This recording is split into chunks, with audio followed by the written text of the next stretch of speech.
Hello hi friends, ଆପଣମାନଙ୍କୁ ମୋର ନମସ୍କାର। ମୁଁ ଆପଣଙ୍କ କୁନି ସାଇ।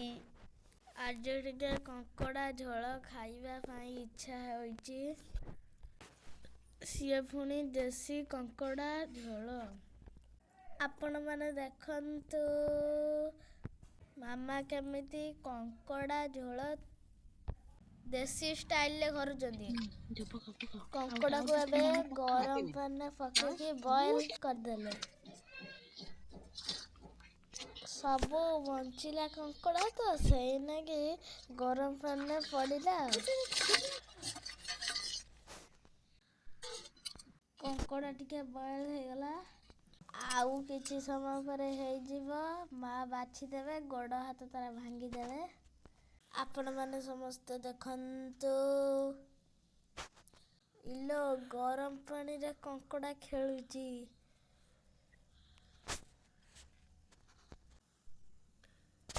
ମା ଏବେ ଷ୍ଟାର୍ଟ କରିଦେଲେଣି କଙ୍କଡ଼ା ବଛା।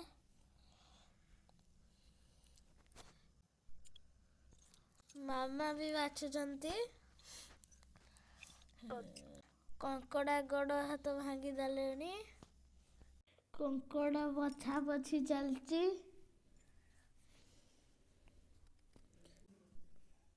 ଆପଣମାନେ ଦେଖନ୍ତୁ ଦେଶୀ ଷ୍ଟାଇଲର କଙ୍କଡ଼ା ଝୋଳ ମାମା କେମିତି ତିଆରି କରୁଛନ୍ତି। ଆପଣମାନଙ୍କୁ କଙ୍କଡ଼ା ଭଲ ଲାଗେ କି ନାହିଁ କମେଣ୍ଟରେ ଜଣାଇବେ। ମୋର ତ କଙ୍କଡ଼ା ପ୍ରିୟ।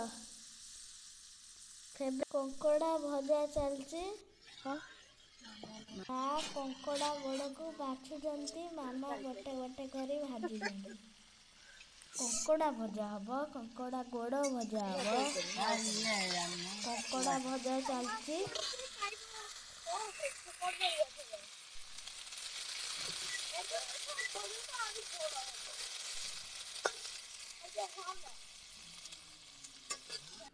ମାମା କଙ୍କଡ଼ା ଭାଜିକି କାଢ଼ିଦେଲେଣି।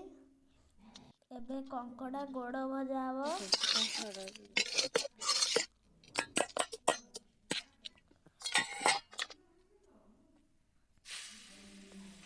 ଏଇ କଙ୍କଡ଼ା ଗୋଡ଼ ଭଜା ହେଲା।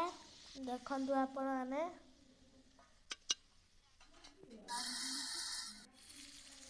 ମାମା ଆଳୁ ପୋଇନାଡ଼ି ଭାଜିଲେଣି।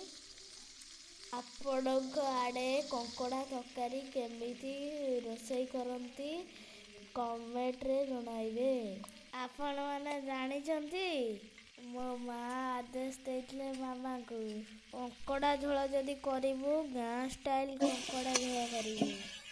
ସେ ପୁଣି ଦେଶୀ କଙ୍କଡ଼ା ଝୋଳ। ମୋ ମାମାଙ୍କ ମୁଣ୍ଡ ଟିକେ ଘୁରେଇ ଦେଲା। କେମିତି କରିବି? ମାମା ଟିକେ ଭାବିକି କହିଲେ ଆଚ୍ଛା ହଉ ଦେଶୀ ଷ୍ଟାଇଲର କଙ୍କଡ଼ା ଝୋଳ ଖାଇବ।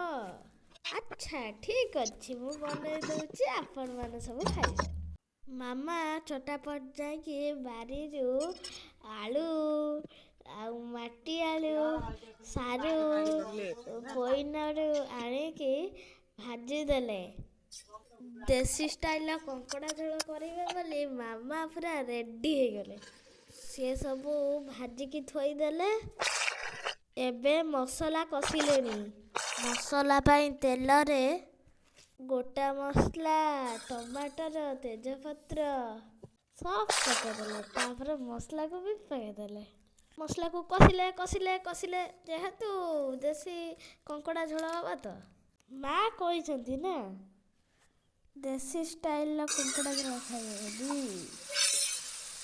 ମା କେମିତି ନ କରିବେ ସେଟାକୁ ହେଇପାରିବ। ଆମେ ମସଲାରେ ହଳଦୀ, ଜିରା ପାଉଡର, ଲଙ୍କାଗୁଣ୍ଡ, ଧଣିଆ ପାଉଡର, ସ୍ୱାଦ ଅନୁସାରେ ଲୁଣ ପକେଇକି ଘାଣ୍ଟି ତ ଦେଲା, ଆଉ କଣ କରିବା। ହଁ ଭଲ କି କଷ। ଆହୁରି ଯେହେତୁ ଆଦେଶ ପାଇଛ କଷ। ଟେଷ୍ଟି ନହେଲା କଙ୍କଡ଼ା ଝୋଳ ମାମା ଦାର ଦେବା ଚାକିରି ଛୁଟି। ମା କହିଛନ୍ତି। ଆପଣମାନେ ଦେଖନ୍ତୁ ମସଲାରେ ମାମା ତାଙ୍କର ହେଇଥିବା ପରିବାକୁ ସନ୍ତୁଳିଲେଣି। ଭଲକିନା କଷୁଛନ୍ତି ତରକାରୀ ଟେଷ୍ଟ ହେବା ପାଇଁ। ତରକାରୀର ସ୍ମେଲ୍ ବଢ଼ିଆ ଆସିଛି। ଯେ ନ ଆସିବ ମାମାଙ୍କ ହାତ ରନ୍ଧା ଦେଶୀ ଷ୍ଟାଇଲ୍ କଙ୍କଡ଼ା ତରକାରୀ। କଷାରେ ପାଣି ଦିଆହେଲା। ପାଣି ଦେଇ ଘୋଡ଼େଇ ଦେଲେ କିଛି ସମୟ ପାଇଁ। କଙ୍କଡ଼ା ଗୋଡ଼କୁ ପକେଇଦେଲେ।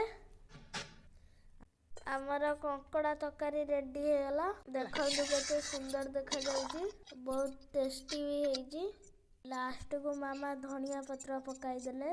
ମୋ ଭଳିଆ କାହାକୁ କଙ୍କଡ଼ା ତରକାରୀ ଖାଇବା ପାଇଁ ଭଲ ଲାଗେ କମେଣ୍ଟ ଦ୍ୱାରା ଜଣାଇବେ। ଆସନ୍ତୁ ସମସ୍ତେ ସାଙ୍ଗ ହୋଇ ଖାଇବା। ପୁଣି ଦେଖାହେବ ନେକ୍ସଟ ବ୍ଲଗ୍ସରେ। ଜୟ ଜଗନ୍ନାଥ।